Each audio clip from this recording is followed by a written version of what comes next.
continent, and as many of us know, the continent is not a single country. Africa is currently divided between 54 different independent countries, but what would happen if all of these countries united today to form a united African state? What would Africa the country look like in the world, and how powerful of a country would it actually be?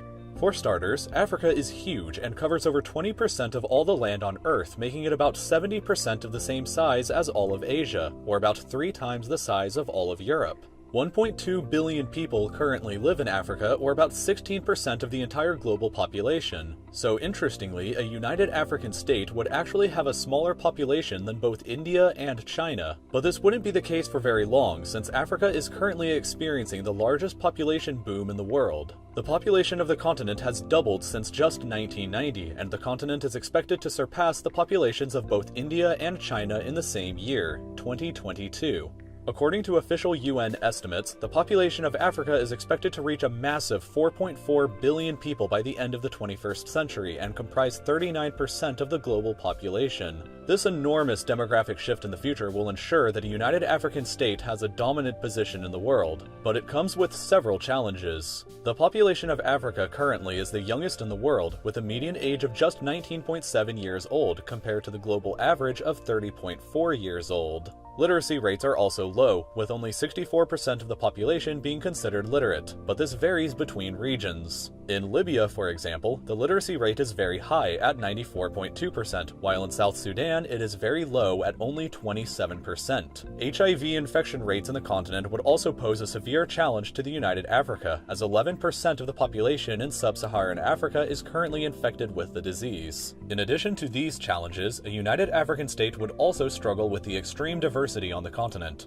Africa is the most linguistically and ethnically diverse continent on the planet, where somewhere between 1,250 and 3,000 languages are spoken. Because of this, Africa is the most multilingual place in the world, where many people speak at least 2 African languages and 1 additional European language. A situation similar to South Africa, where there are 11 official languages, would probably have to exist. The most common languages are Arabic, spoken by about 17% of the population, mostly in North Africa, Swahili by about 10% located mostly in Southeast Africa, Berber by 5%, and Hausa by another 5%. English, French, and Portuguese are very common lingua francas understood by a large amount of people, where English is understood by 13% of the population, French close behind at 11.5%, and Portuguese by 3%. All of these languages would probably have official status as well as several others. There are hundreds if not thousands of different ethnic groups that exist in Africa. We're used to seeing this map to represent the continent, but a more accurate map may be this one, which shows how incredibly diverse the continent really is. Because of this, it's almost impossible to give figures for exact ethnic populations in the continent, but no one single group would even have over an 8% share of the total population.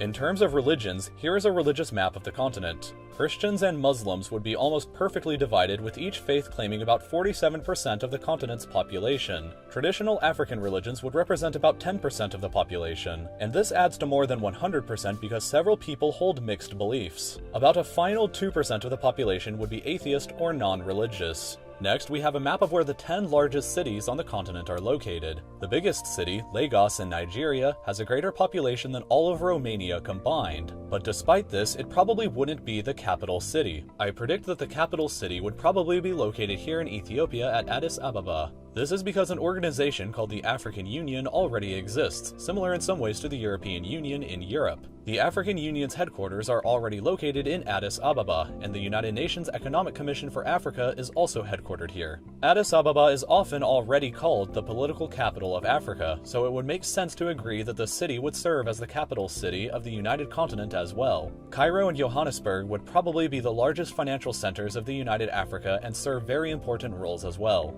Africa is incredibly rich in natural resources, possessing 90% of the world's platinum, 50% of its gold, 50% of its diamonds, and another 33% of its uranium. Despite this, however, it remains the poorest continent on the planet. The United African State would have a GDP of $2.39 trillion US, making it only the 7th largest economy in the world. It would barely beat out India's economy, but remain behind those of France, the United Kingdom, and Germany. The GDP per capita of Africa would only be $1,992 per year, but that figure isn't totally accurate of how crushing the poverty on the continent actually is because of rampant government corruption. According to the World Bank, poverty is defined as living under $1.25 per day. Based on that, 50% of the population of sub-Saharan Africa would be living in poverty, with the average poor person on the continent living on less than 70 cents per day. This picture kind of highlights how severe this problem is, especially when you compare it to other continents. But Africa has a lot of room to grow. The continent is projected to be the quickest growing region in the world in the future, and her GDP is expected to finally overtake France and the United Kingdom by 2023, but will still remain behind Germany then. All things considered though, Africa certainly has the potential, if it united, to become a superpower by the close of the 21st century. It would have a massive population to fuel a massive army and a potentially huge economy that could one day rival the rest of the world. With one flag, Africa the country would be a united continent, optimistically looking forward to what the future would bring for her. Leave your comments below about how you think other countries would react to a united Africa, or even how long a united Africa may last for. This idea was voted on over at the Real Life Lore Patreon, which you can visit by clicking here. You can vote for upcoming videos every month just like what you just watched, and you can subscribe to my channel by clicking here. If you were curious about the music that was in this video, it was created by a band called The Solid Ocean, who are very good friends of mine. You can check out their channel by clicking here. They're currently doing a fundraiser to raise money to record their music professionally, so any dollar or like on their social media can go a very long way for them. Thank you so much for watching, and I'll see you again next Friday for another new video.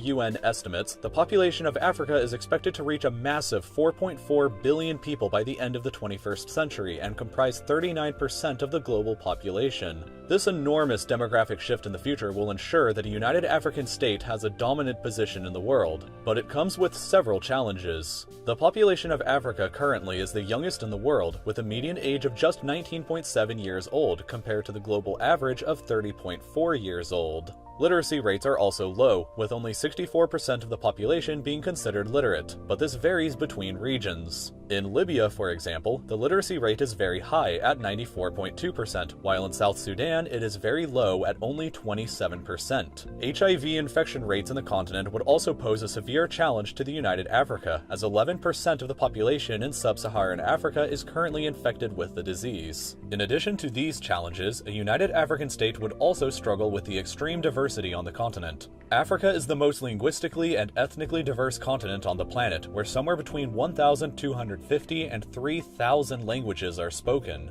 Because of this, Africa is the most multilingual place in the world, where many people speak at least 2 African languages and 1 additional European language. A situation similar to South Africa, where there are 11 official languages, would probably have to exist. The most common languages are Arabic, spoken by about 17% of the population, mostly in North Africa, Swahili by about 10% located mostly in Southeast Africa, Berber by 5%, and Hausa by another 5%. English, French, and Portuguese are very common lingua francas understood by a large amount of people, where English is understood by 13% of the population, French close behind at 11.5%, and Portuguese by 3%. All of these languages would probably have official status as well as several others. There are hundreds if not thousands of different ethnic groups that exist in Africa. We're used to seeing this map to represent the continent, but a more accurate map may be this one, which shows how incredibly diverse the continent really is. Because of this, it's almost impossible to give figures for exact ethnic populations in the continent, but no one single group would even have over an 8% share of the total population.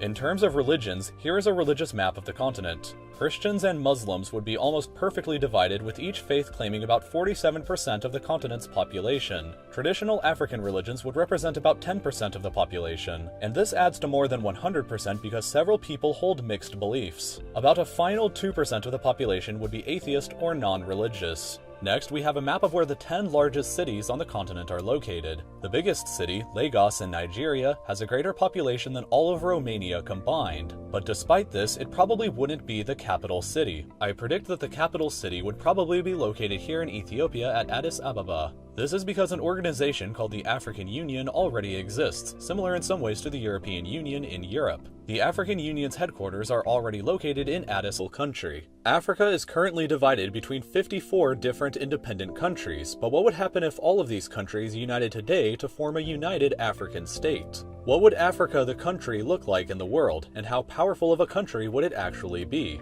For starters, Africa is huge and covers over 20% of all the land on Earth, making it about 70% of the same size as all of Asia, or about 3 times the size of all of Europe. 1.2 billion people currently live in Africa, or about 16% of the entire global population. So interestingly, a united African state would actually have a smaller population than both India and China. But this wouldn't be the case for very long, since Africa is currently experiencing the largest population boom in the world. The population of the continent has doubled since just 1990, and the continent is expected to surpass the populations of both India and China in the same year, 2022.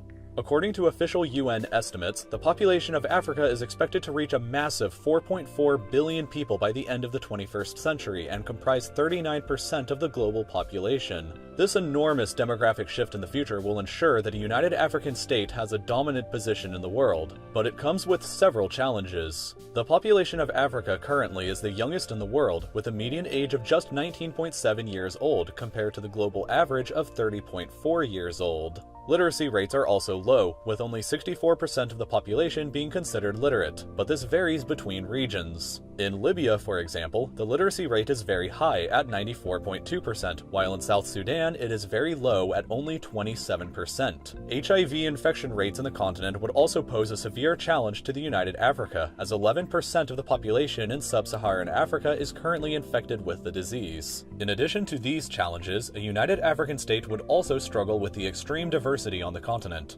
Africa is the most linguistically and ethnically diverse continent on the planet, where somewhere between 1,250 and 3,000 languages are spoken. Because of this, Africa is the most multilingual place in the world, where many people speak at least 2 African languages and 1 additional European language. A situation similar to South Africa, where there are 11 official languages, would probably have to exist. The most common languages are Arabic, spoken by about 17% of the population, mostly in North Africa, Swahili by about 10% located mostly in Southeast Africa, Berber by 5%, and Hausa by another 5%. English, French, and Portuguese are very common lingua francas understood by a large amount of people, where English is understood by 13% of the population, French close behind at 11.5%, and Portuguese by 3%. All of these languages would probably have official status as well as several others. There are hundreds if not thousands of different ethnic groups that exist in Africa. We're used to seeing this map to represent the continent, but a more accurate map may be this one, which shows how incredibly diverse the continent really is. Because of this, it's almost impossible to give figures for